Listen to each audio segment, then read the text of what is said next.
Hi, everyone. I hope you're having a wonderful day. This is Ray Luskin, the creative activist. Make the world better, one person, one action at a time. I am so honored and delighted today. We have Diane Beckstead with us. She is she's been teaching music in both public and private schools since 1984.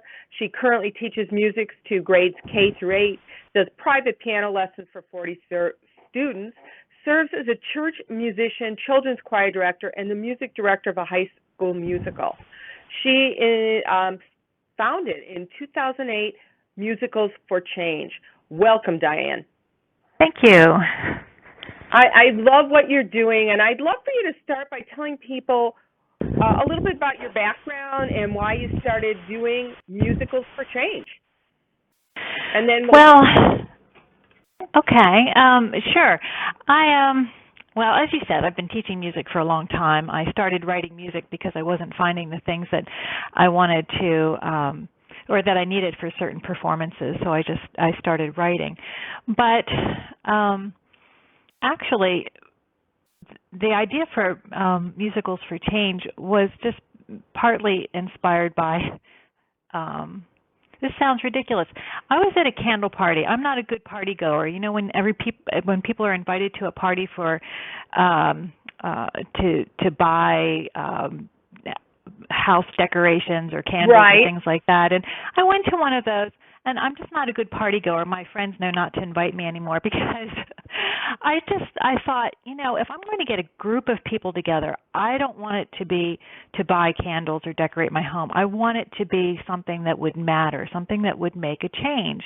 So I want to put my time and my money and my effort towards something that makes a difference. And so from then, I started thinking of, when I gather people together, what are we going to do? And as a music teacher, I gather people together all the time. We have performances, we have children. And everyone comes, everyone wants to support their children. And so I thought, well, this would make a lot of sense. If we have people together for a spring performance, a Christmas performance, let's do some good while we're there. We can enjoy our children singing, we can enjoy watching them, but can we be doing something greater, the audience and the children? So that's where that started. I love that. I think that's a wonderful premise. And what inspired you? You know, you look some of the causes that you're giving to. Why don't you tell people about those right now, and then we're going to ask why you chose those. Well, the most recent one I'd really like to talk about, because this has been a great partnership with an organization.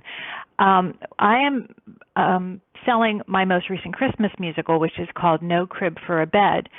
And it supports Cribs for Kids, which is a national organization based in Pittsburgh, Pennsylvania, that was founded to promote sleep safety and prevent SIDS, sudden infant death syndrome, and to give cribs to low-income families in that effort. And I heard Judy Bannon speaking on the radio about this organization that they had. And she's the founder and was a researcher in regarding SIDS. And it seemed like a wonderful cause and a perfect subject for a Christmas musical because, as we're told, Jesus didn't have a decent place to sleep either. He was in a manger. So I got goosebumps when you said that. So, yeah. Well, it just seemed so perfect. Yeah. So I visited them in their offices in Pittsburgh, and they were very enthusiastic. And so I wrote this musical, and it was a difficult one, partly because when I was visiting Cribs for Kids, Judy told me that they partner with a group called Charlie's Kids, which is another organization that hopes to prevent SIDS, founded by Sam and Mara Hankey. Sam is a pediatrician, and his wife is a kindergarten teacher, and their first child was a victim of SIDS. And you would think that if anyone could prevent that, it would be people like that in that situation with that sort of education, and they could not.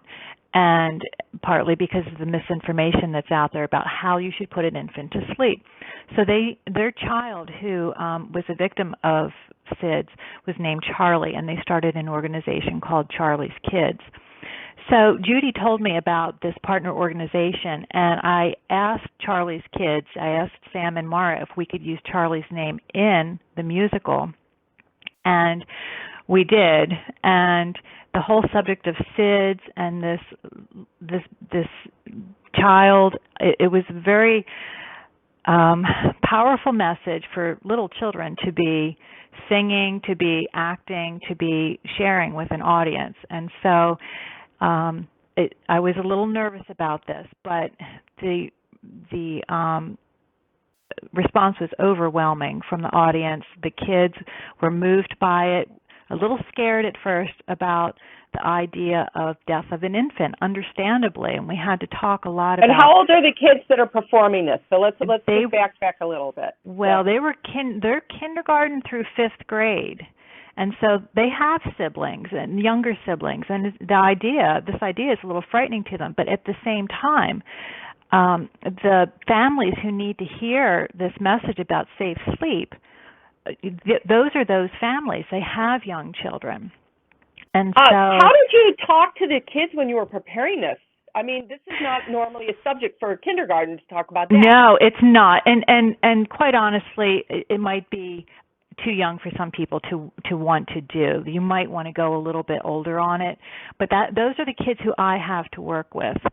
Okay. And so we talked about it, and did you talk with the parents first or not? Or I sent a letter out to the parents, and I explained, and that's what I would recommend for anyone doing this. In fact, I provide materials with the musical that specifically say, please have this discussion with your children. Please send a letter like this out to your families first.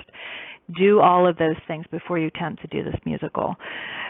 But it's a balance between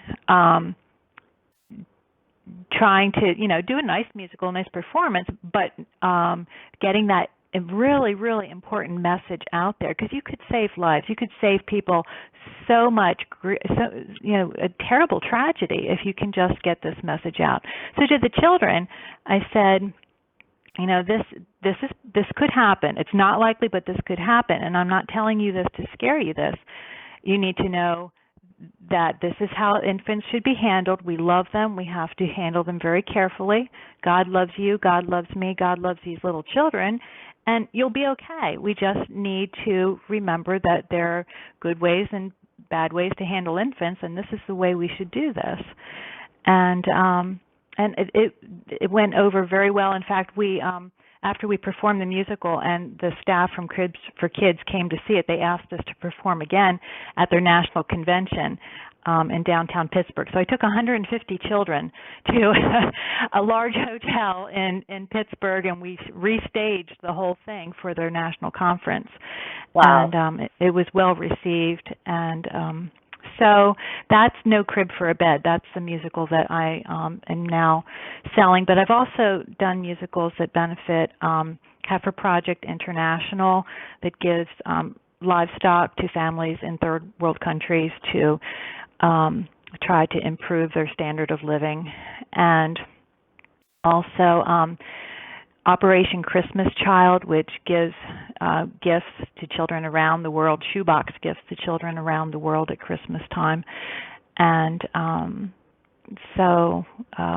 hoping to do, I've done a few that are based on children's books, and one called Good Times on Grandfather Mountain by Jacqueline Briggs Martin, which is a wonderful story that could be used as a benefit for Habitat for Humanity. I'm looking into that one. All right, well, let's talk about how you are doing these partnerships and collaborations and the process that you go through. Now, are you a nonprofit or a profitable organization? Right now, I'm a profitable organization, and the purchase of my musicals, a percentage goes to the organization that I'm partnering with.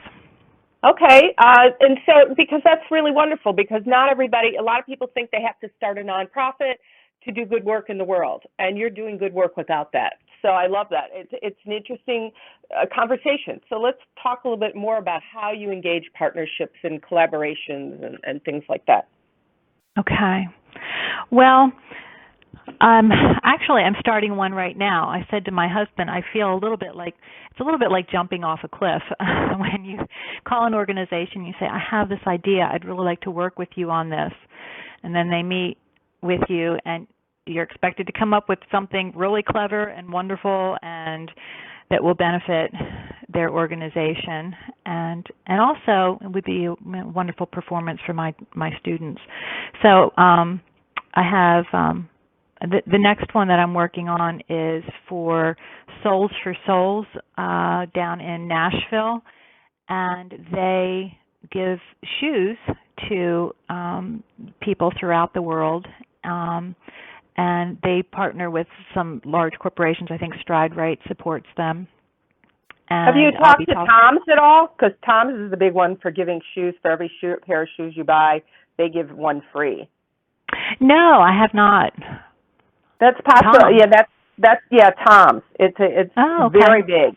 Yeah, and it's interesting because the other possibility is they actually are. I think they're on the Home Shopping Network too. So that they that's interesting. Platform.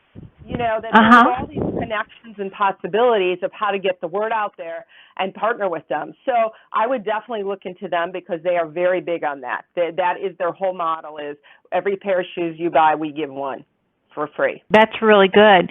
Yeah, and any organization that is doing that sort of work can be a partner organization. And in fact, these musicals, when you buy one, it will benefit a particular organization. The purchase price, as I said, a percentage will go towards that organization, but you could use it to draw attention to any cause of your choice, or use it as a fundraiser, or as a musical as part of a larger fundraising kind of plan that you have for your church or your school or community. I love that. So, yeah, in fact, one of them, one of my favorite stories is Three Pebbles and a Song, which was written by Eileen Spinelli. And it's a wonderful story about basically the importance of the arts, but it's told in such a beautiful way. And we didn't use that specifically as a fundraiser, and I'm not selling that one yet. I would love to. Some of that, because it's an adaptation of a book, it requires me getting publisher rights. But that type of story you could be used as a fundraiser for any sort of arts organization. So you can have a plan to raise money. Can you tell us a little bit about the story? I don't know the story. So.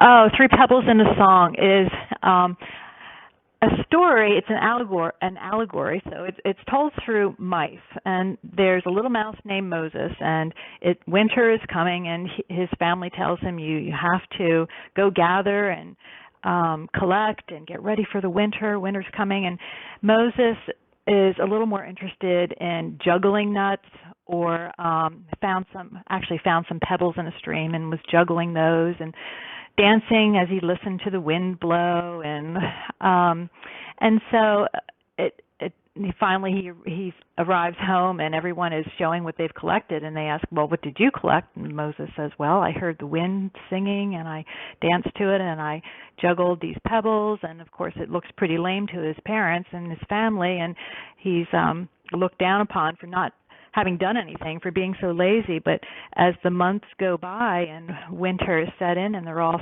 sitting around looking at each other, twiddling their thumbs and being bored, Moses suddenly says, when I'm bored, this is what I do. And he juggles his stones, and everybody watches, and then he starts to dance, and then the rest of them dance, and before you know it, spring has arrived, and time has gone so quickly. And they find that what Moses had to contribute really was worthwhile. And I love that story. Oh, I'm going to have to go get that for my grandchildren. It's a beautiful book. It's such a nice book. And Eileen Spinelli worked with me on the I consulted her when I was writing the musical. And so that story, it's such a simple children's story, but it has really profound meaning. And so if you're hoping to showcase an arts project or a fundraiser for a theater, then that would probably help you accomplish your goals. Wow. What are some of your challenges that you face, getting these productions done and doing the work you're doing in the world? Well, some of it is me because I'm a musician and I'm a teacher. I do have a hard time promoting myself, such as doing this sort of interview. I'd love to talk about what I do, but when it comes to the business aspect of doing this or the technical aspect of how do I actually sell my digital downloads, I have a hard time with that. That's not my forte, so I have to ask for help.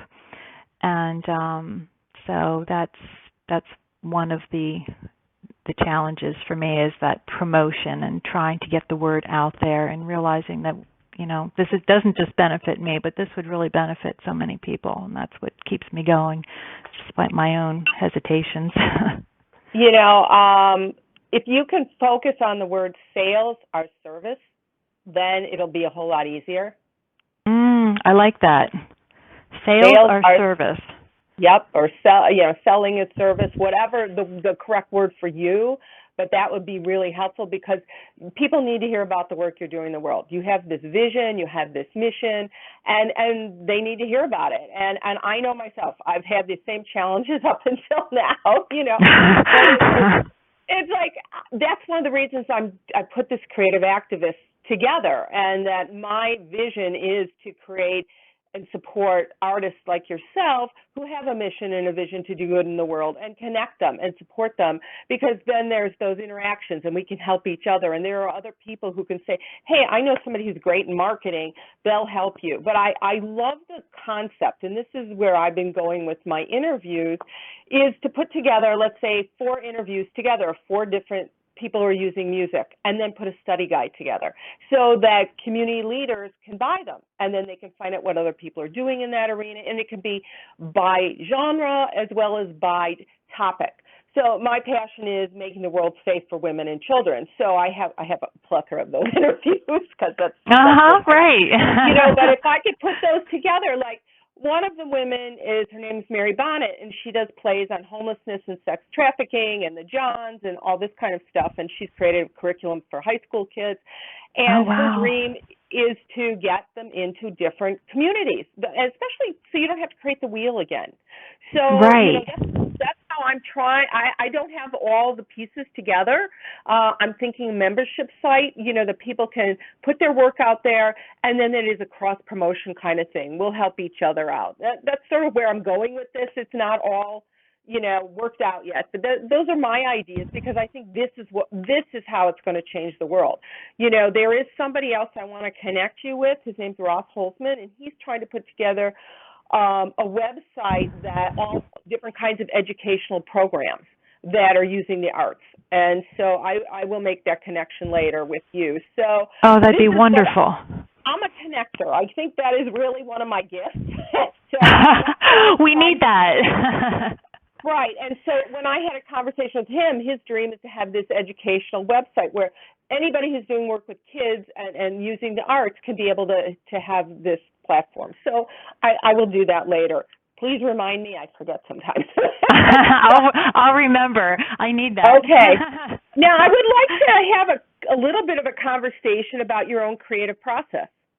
And what happens when you get stuck? What do you do? Being stuck is horrible. It's a terrible place to be. But I just keep working through it. Sometimes I just have to be patient and just wait. And there are times where I'm a person of faith, and all of a sudden the clouds open and I have an idea, and I feel like it's not even mine. There it is. And I say thank you.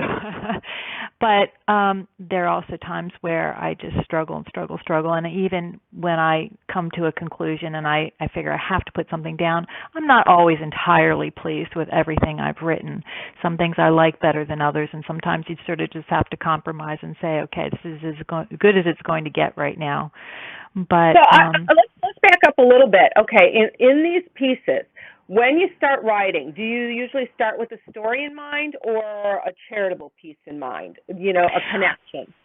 Well, it depends. As I said, I've done adaptations of a couple of books, and so the book, of course, is the inspiration. With Cribs for Kids, it was this idea that Christ did not have a place to sleep either, and I had the organization and their purpose in mind first, and then came up with the story and the song. The one that I'm working on for Souls, I have an outline of a script, a story. I know that Do you sit down every day? Do you have a specific time? I'm just trying to hone in a little bit so people get an idea what it takes to do this kind of work. Well, it takes an idea or either a storyline or you know what I think what happens for me is I think this is really what I want people to know. For instance, just given the political climate right now, I was thinking I would really love to do something that talks about empathy, how we understand each other. And I had the phrase in mind, if you could walk in my shoes. But I thought if you could dance in my shoes would be even better. Mm-hmm. And I had that phrase running through my mind, and I was online and I just happened to see an advertisement for Souls for Souls, and I went to their website, and it said, if you're on this website, it's not by accident. I thought, okay, there's a mission here, and I read about what they do, and it went right along with if you could dance in my shoes, and so I came up with a sort of a story in mind about a child who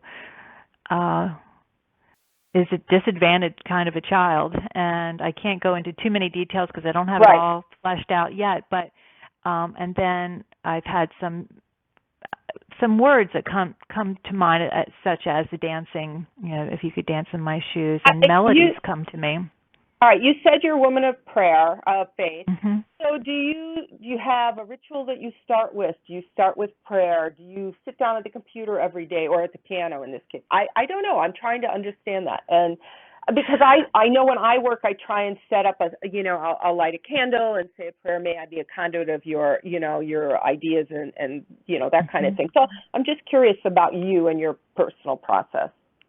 I'm not a very disciplined person. I try to pray daily, but I don't have my schedule, because I have basically 4 different jobs. My daily schedule is never the same. And Okay. so it's kind of all over the place. So I pray when I can, and I actually have a keyboard in a room right next to my bedroom, and when I'm getting ready in the morning, an idea will cross my mind, and I'll sit down at the keyboard. I record all my ideas, and I just keep them for later and go back and see what I've got when I have more time to sit and really focus on it, and that's what I do. But it's not, I wouldn't say it's a very disciplined approach. I've spent a lot of time right now on my website and trying to promote it, because No Crib for Bed is a Christmas musical, and it has to be Right. sold now or it will not be done for this Christmas. So I focused a lot on that particular musical and the business part of that. But as far as writing, it's kind of as the ideas come to me and as I feel that they're given to me. I love that. And now, do you have like an idea journal that you keep? I know people have baskets where they just put, Post-it notes. Other people keep journals. I was just curious. Yes, I do have a journal. In fact, I have it in my hand right now. It's a leather-bound journal that my husband gave me for musical thoughts and ideas. He wrote in the front of it. And so through the summer, I actually, when I had this walking in someone else's shoes idea in my head, I wrote down all kinds of scripture about walking and ideas and story ideas. And so I've gradually been pulling ideas together on paper and then pulling musical ideas together, recording those. And as I get closer to meeting with Souls for Souls, then I'll have to put some of those ideas together in a format that looks like it makes sense for them. Right. Well, I have to tell you just quickly, last Sunday, I participated in Walk a Mile in Her Shoes, which is for where men wear red high heels to support women. Oh, wow. So, there are no coincidences, right? And I talk about that Yeah. all the time, that, we do have to walk in each other's shoes, that all of this, it's a human rights issue, at least for me, as far as sexual assault. It's not a women's issue. It's just, a human rights issue, and that we all have to walk in each other's shoes. And in this case, using the red high heels, it's humorous. It gets attention from the public, Right. and that's an important piece, because how do you get attention for a cause that's difficult to talk about, So, Right. yeah, Right. exactly. Yeah. This has been a wonderful conversation. I would love to know how people can get a hold of you. Let them know. Okay. You can go to my website, musicalsforchange.com. It is a .com. And you can email me at my name, Diane Beckstead, at AOL.com. You can contact me either way. And I'd be happy to talk to anyone who also has an interest in working with children. And by the way, children are extremely empathetic, I think, and people value what children say. So I think that anyone who works with children would probably benefit from doing these sorts of performances. Right. Have you connected with any mommy bloggers? I have not. No. There are a couple people I could connect you with that are mommy bloggers. Elena Fernandez and Jill Salzman here in Chicago, and another woman, Alexandra Eisenberg. And this, No Crib for Bed, I think would be right up their alley. So again, this is part of that conversation that we all know somebody who can benefit from all these creative activities that people are doing, whether it's in music, it's film, it's visual arts, dance. There are so many ways that we can connect each other and inspire each other, and somebody knows somebody. So as a creative activist, please share these inspiring stories, because Diane's is totally inspiring, and I want to thank you for being on our show today. And do you have any final thoughts for people? I would make sure that I don't underestimate the power of children and their voices, because it is so powerful. I mean, what do we love more than our children? And our children have so much potential to do good in the world, and so we need to encourage that. Great. Thank you again, Diane. And this is Ray Luskin of The Creative Activist. Have a fabulous day.